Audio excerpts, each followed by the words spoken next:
उल्काताई, तुषारजी, निखिलजी, व्यासपीठावरील सर्व मान्यवर आणि जमलेल्या माझ्या पांडवांनो, भगिनींनो आणि मातांनो, शिवसेना पक्षप्रमुख उद्धवसाहेब ठाकरे यांचा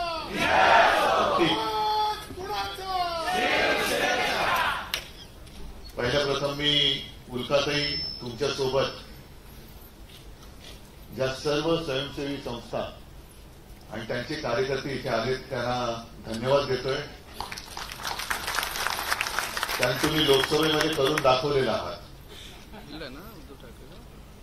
तसं पाहिलं तर लोकसभेपर्यंत आपला असा काही राजकीय वगैरे संबंध किंवा संपर्क नव्हता, पण लोकसभेच्या निमित्ताने एक वातावरण देशात झालं की आत्ताच हे जे सरकार दुर्दैवाने दिल्लीत बसले केंद्रात परत, हे संविधान बदलायला निघालं आणि ते निघालेलंच होतं.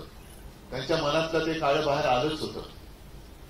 आता ते किती म्हणो की हा फेक नरेटिव्ह हा त्यांचाच शब्द आहे आणि त्याला ते बळी पडले.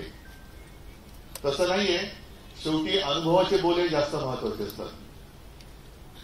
गुरु हा लागतोच, पण अनुभवासारखा दुसरा गुरु नाहीये. आणि म्हणून तुषारजी, आपण जे म्हणालात की आज जो काही निकाल तिकडे लागलाय, काश्मीरमध्ये लागलाय, हरियाणामध्ये लागलेला आहे, हे प्रत्येक राज्य आणि त्या राज्यातली जनता आपापल्या अनुभवाला जागून निर्णय घेत असतं.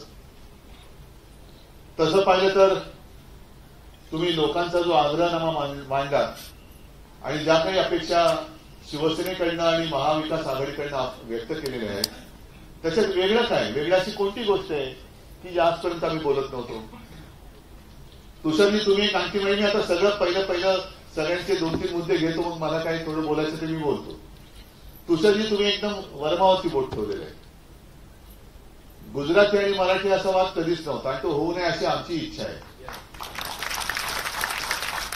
पण तुमच्याच भाषेत तुम्ही जे सांगितलं की 2 गुजराती ठरते तिथे बसले,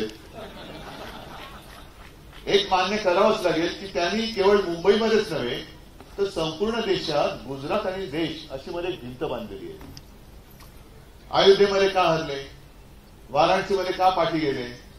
कारण अयोध्येतल्या लोकांना तुम्ही जाऊन विचारा. मला जी काही अगदी हाताच्या बोटावरती मोजण्याएवढी लोक भेटली, एक तर तिथले खासदारच माझ्याकडे घरी येऊन गेले होते मातोश्रीला. आता अयोध्यामधली लोक ही काही हिंदुत्ववादी नाहीयेत का, जिथे राम मंदिर बांधलं? मग अयोध्येत